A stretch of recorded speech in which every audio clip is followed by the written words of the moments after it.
მოგესალმებით, ეთერშია გურიის ახალი ამბები, მე თამთა დოლიძე ვარ. მოსამართლე ნინო გალუსტაშვილმა პროევროპულ აქციებზე პოლიციისთვის მოლოტოვის კოქტეილის სროლის ბრალდებით დაკავებული დავით ლომიძე და თემურ ზასოხაშვილი დამნაშავეებად ცნო. მათ პატიმრობაში 4 წლისა და 6 თვის გატარება მოუწევთ. საქმე აღძრული იყო სისხლის სამართლის კოდექსის 353 პრიმა მუხლის პირველი ნაწილით, რაც 4-დან 7 წლამდე პატიმრობას ითვალისწინებს.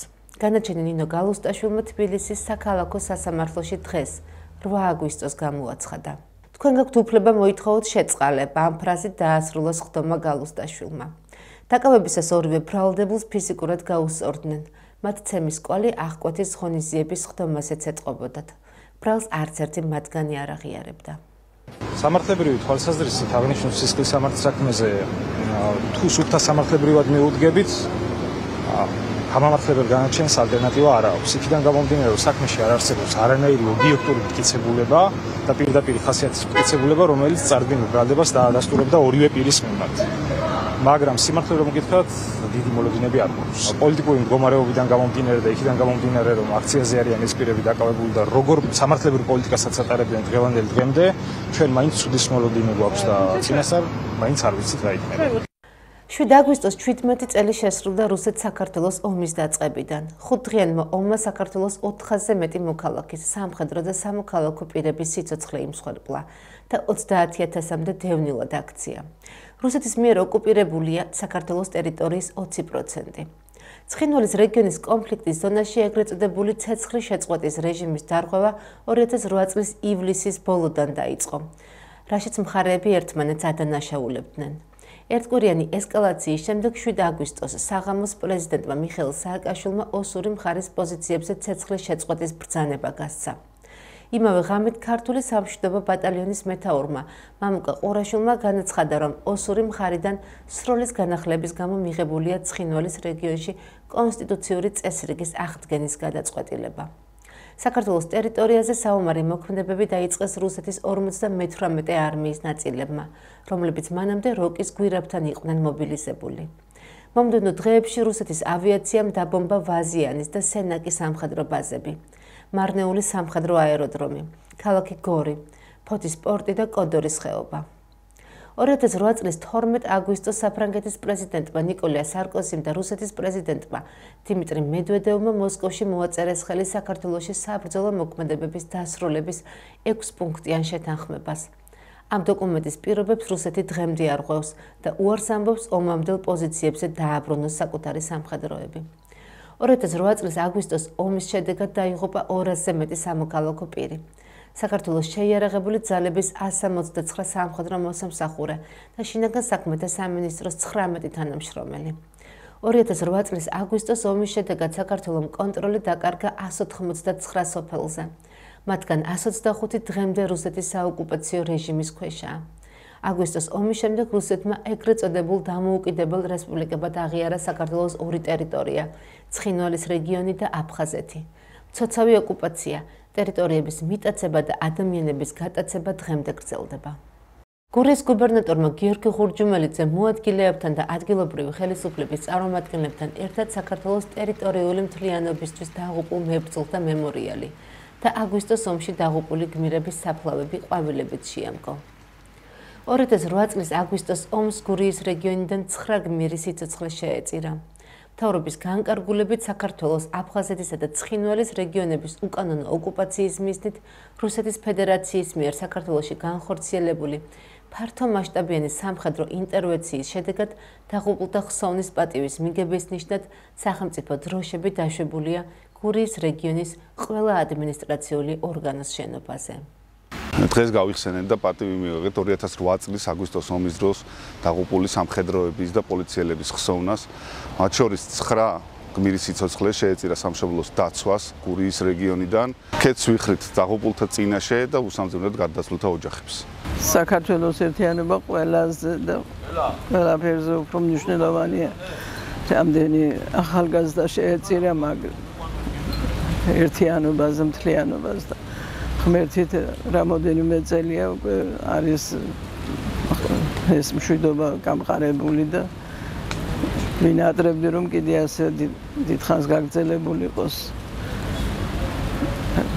ნათელი და ქონოდეთ სამშობლოსათვის შეწირულ ბიჭებს სულ ნათელი დაადგეს მერთით და მალე გვეზეიმოს საქართველოს ძალიანობა. ლელო საქართველოსის პოლიცსაბჭოს წევრმა ვატო სურგულაძემ ლანჩხუთის მუნიციპალიტეტის სოფელ ნიგოითში ბრიფინგი გამართა. ბრიფინგის თემა განათლების სისტემა და ამ შემთხვევაში ნიგოითის საჯარო სკოლა იყო, რომელიც უკვე 3 წელია აღარ ფუნქციონირებს. სურგულაძის თქმით, ახალი სკოლის შენობის მშენებლობა გასულ წელს არჩევნების წინ დაიწყო, თუმცა მხოლოდ საძირკველი გაითხარა და არჩევნების შემდეგ იქ აღარავინ გამოჩენილა. 60 ბავშვს, რომელიც ამ სკოლაში სწავლობს, განათლების მისაღებად შორგზაზე უწევთ სიარული. სამშენებლო კომპანიამ სამუშაოები მიატოვა. გავრცელებული ინფორმაციით, ახლა მშენებლობის დასასრულებლად ახალი ტენდერი უნდა გამოცხადდეს, ითქვა ვატო სურგულაძის ბრიფინგზე. ეს არის საბაზრო სკოლა, რომელიც 3 წლის წინ, 2 წლის ნახევრის წინ დაშალეს, მოსახლეობას დააპირდნენ, რომ ძალიან სწრაფად აშენდება და იმის შემდეგ არაფერი არ გაკეთებულა.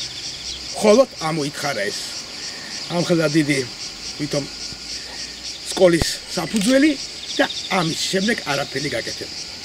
შეხედეთ ირგვლივ რა ხდება. უსაფრთხოება არის სრულად დარღვეული. როგორ შემოვაღწიე აქ ძალიან თავისუფლად.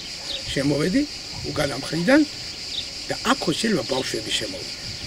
და მე იქნება ვაიუშველებელი რატომ მოხდა ტრაგედია. თუმცა ავტომაგისტრალის მხრიდან ისე შემოღობილია, რომ გეგონება რომ ძალიან დიდი საქმე მიდის და საქმიანობა. ერთადერთი დაწესებულება, რომელიც ამ სოფელს ამშვენებდა, სამწუხაროდ 2 წლის წინ მოხდა მისი დემონტაჟი, 2 წლის ნახევრის წინ და შარშან საპარლამენტო არჩევნების წინ დაიწყო მშენებლობა, მაგრამ ფაქტია ვხედავთ სანამდე მივიდა ეს შენობა. ყველაზე პარადოქსული ის არის, რომ არჩევნების დროს რაღაცას ხდება ვითომ, რაღაცას ხალხი ხედავს ვითომ კეთდება, მაგრამ არჩევნები დასრულდება და დასრულდება ის, რაც ვითომ კეთდებოდა. აი ამისთვის არის შემოღობილი სპეციალურად ეს ღობე, რომ იმ მომენტში ხალხს არ დაენახა რეალურად რა ხდებოდა, მაგრამ დამცურდა არჩევნები და დასრულდა ეს ობიექტი, რომელიც დღემდე გაურკვეველ ვითარებაში არის კიდევ.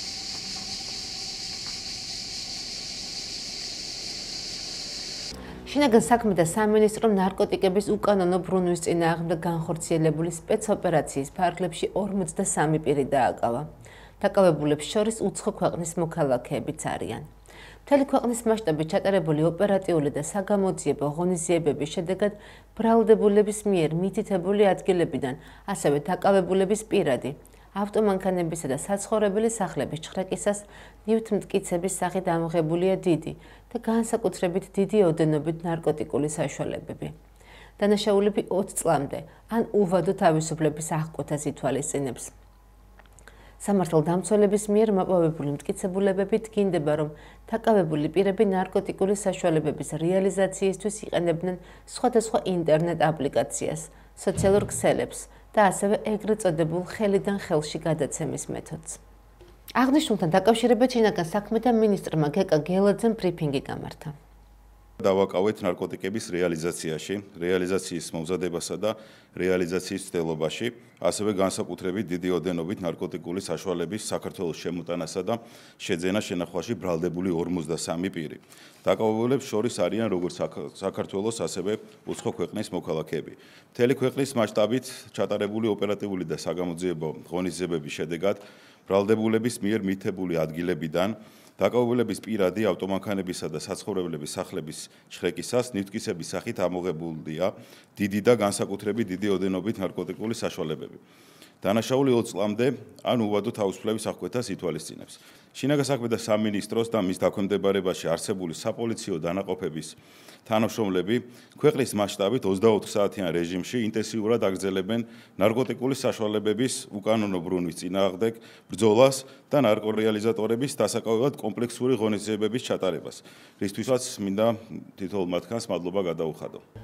დღეისათვის სულ ეს გავხდათ, მე მომავალ კვირამდე გემშვიდობებით, კარგად ბრძანდებოდით.